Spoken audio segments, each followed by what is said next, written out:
A stable home for children run by adults who hold themselves and the kids accountable is of paramount importance. A dysfunctional home life where drugs are easily accessible puts too many young people on a highway to hell these days. And speaking of drugs, according to the Daily Mail, well, the New York Times had originally reported that Ramos smoked pot. Then mysteriously, the reference was missing from the online editions. Now, why is that? Was it bad information? Or is this the pro-marijuana bias that we've become accustomed to that's so powerful because billions are on the line with it nationwide? That was a clip from a recent episode of Laura Ingraham's Fox show. And yeah, you heard her correctly. She doesn't want to blame easy access to guns on the mass shooting that led to the slaughter of 19 fourth graders and 2 teachers. She wants to blame pot, which makes me refer to a point I've made pretty much every time this topic comes up, which is if you're gonna make a comment about how pot makes people violent, you're gonna have to smoke pot first or consume it. You don't have to smoke it, you can go ahead and eat it, however you'd like to consume it. There are drinks these days. But the notion that marijuana of all things is to blame for the mass shooting is so incredibly ignorant and intentionally deceptive. And yes, I say intentionally because Laura Ingraham, like all the other right-wing gun lobby loving goons, want to find any scapegoat to deflect and avoid having to talk about what guns in this country has led to, the death and destruction that they provide cover for time and time again.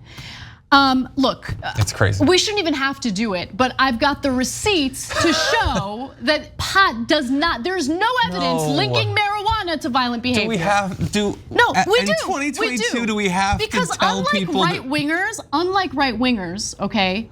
If I'm gonna make a point on the show, I wanna back it up with evidence. Oh, you're right to. They just say whatever they want. They just say whatever they want. They don't have to back it up. You got Joe Rogan pointing to his business owner friend and the anecdotal evidence he got from his one business owner friend to make a blanket statement about all workers and how they're lazy bums who just want free money from the government. Yeah. And they don't have to provide any evidence for their arguments, ever. It's so pathetic. Really, you're gonna blame pot?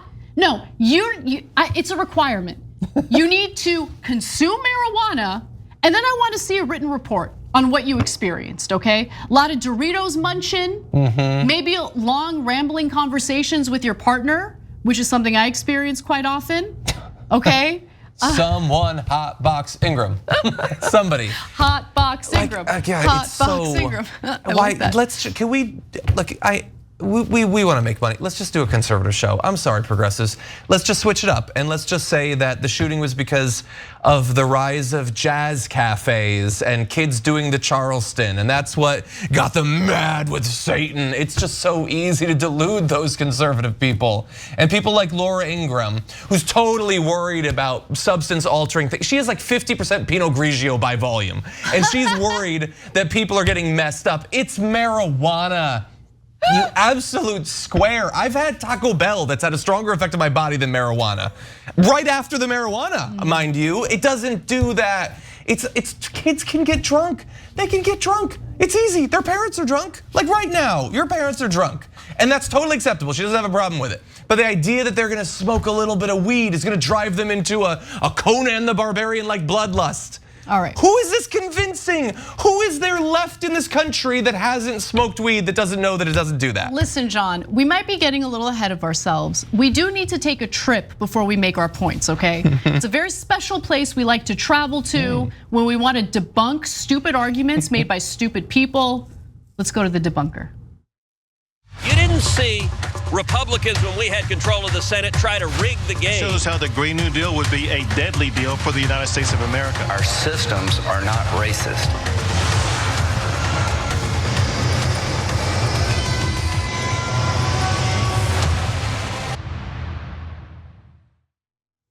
Welcome to the Debunker, where we will just unpack the stupidity in Laura Ingraham's argument here, linking marijuana to violence And if you thought the first clip we showed was insane enough, wait till you get a load of the rest of her argument. Let's watch. Now, the American people are hearing a lot about AR-15s and background checks, but they also deserve to hear about this as well. Respected medical studies for years now have demonstrated that pot use, especially among teens, can trigger psychosis and increase the chance that a young person will develop violent behaviors. The Association of Mature American Citizens write, a 2017 study identified marijuana as the single most common correlative variable in otherwise diverse populations and circumstances surrounding the association of violence and marijuana. Reported links exist to shooters in Parkland, El Paso, Dayton, Aurora, Colorado, Tucson, Chattanooga, Sacramento, and perhaps elsewhere. Now, a friend of the Dayton shooter, Connor Betts, told authorities that he was a gun owner and that he had done hard drugs with Betts as well as marijuana and acid 4 or 5 times a week from 2014 to 2015. Former New York Times reporter Alex Berenson has written extensively on this subject.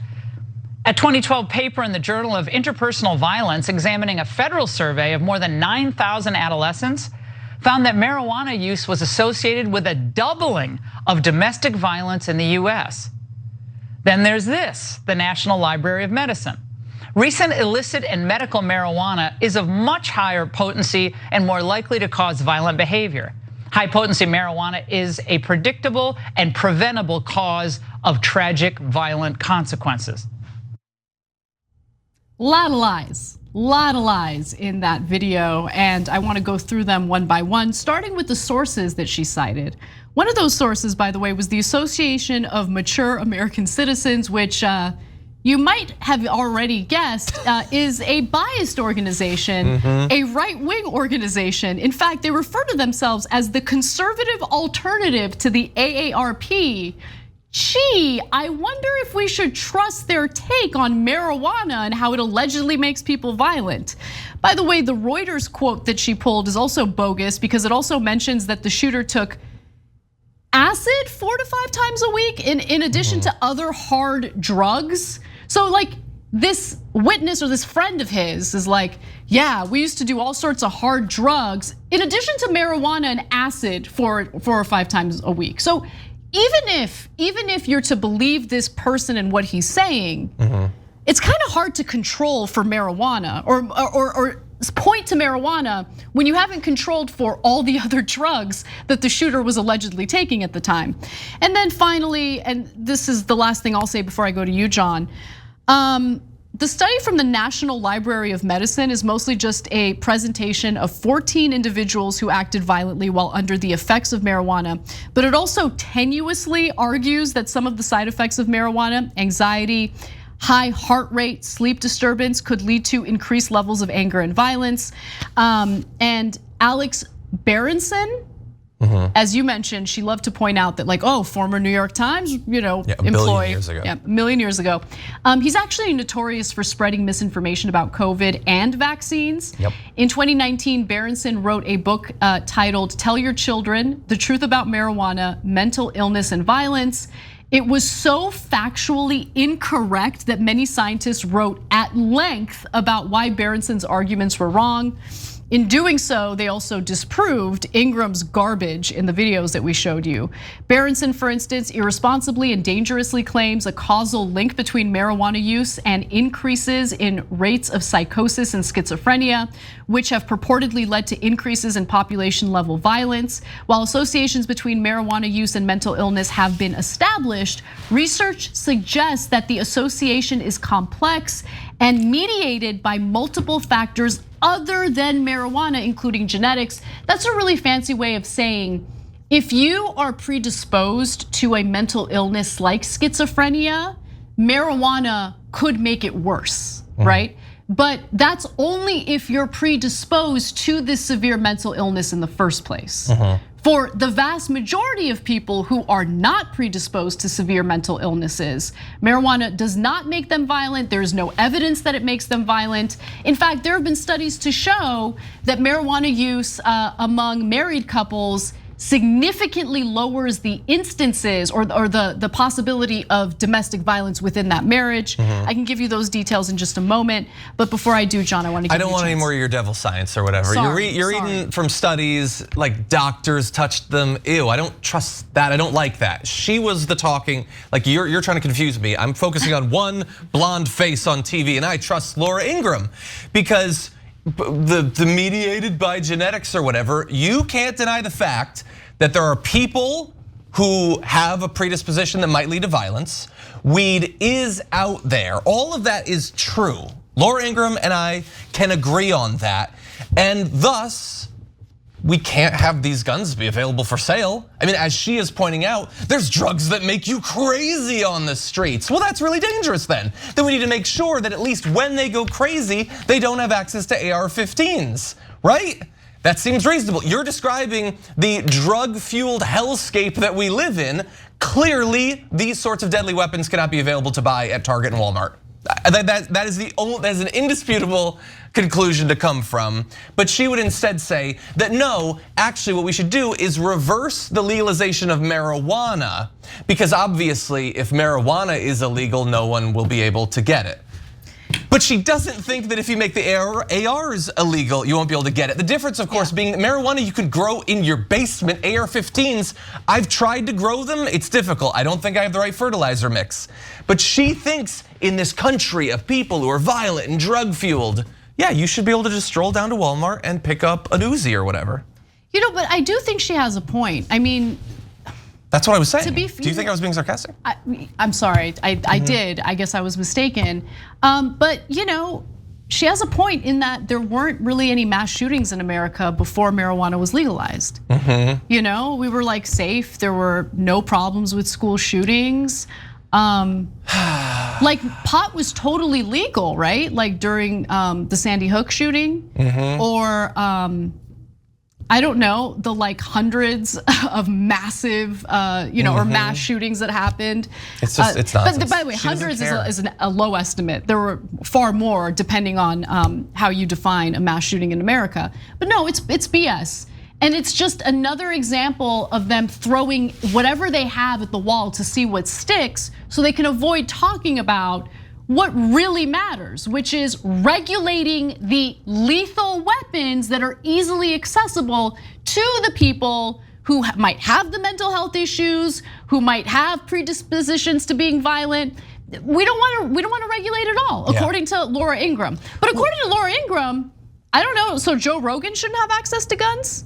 Exactly. Right? I'm surprised he doesn't attack almost all of his guests. Although to be fair, really good he does do a lot of the MMA stuff, so maybe she's onto something, I don't know. But anyway, look, and finally, like you're totally right with your debunking of it, but let's also just apply the very simple test that we should apply to every one of the things that they throw against the wall. She says it's the marijuana that makes you shoot up schools. What if, hypothetically, there were other countries that have marijuana? Presumably they would also have all of these school shootings, right? Since it's the marijuana that does it.